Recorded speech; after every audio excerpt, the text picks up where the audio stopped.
Placement of windows in the game also requires special structural consideration as it does in real life. So what I've done just quickly here to speed up the video is to place 3 foundation blocks and then 3 red brick blocks on top of that. So what we might want to do here is, sorry, I just place a couple more blocks. So we might have a situation like this where we want to place a window, and in that case I've just brought in the glazing element so I can place it, and a couple of other elements, so a steel support as well.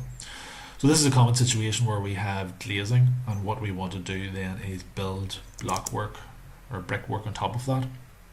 So if I start to place the brickwork either side, it's fine, but if I place a brick on top of the glass, you'll see that the glazing cracks and disappears. So the reason for that is that in real life, again, you can place a window or glass and then start to build directly on top of that for structural purposes. So in the game, in the BeIMCraft game, the build that the players create has to replicate that. So what needs to be done is, if I go back and put in the double glazed glass, we need to put a steel lintel on top of that.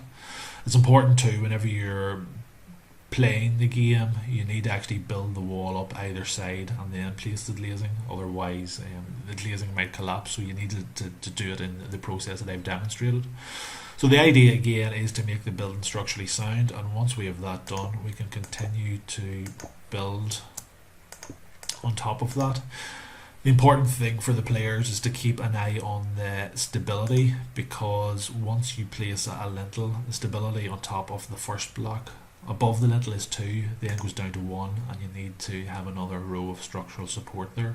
So again, something to remember, it really tries to replicate real life and the need for some sort of structural support above the glazing, so that the glazing isn't crushed and doesn't collapse essentially.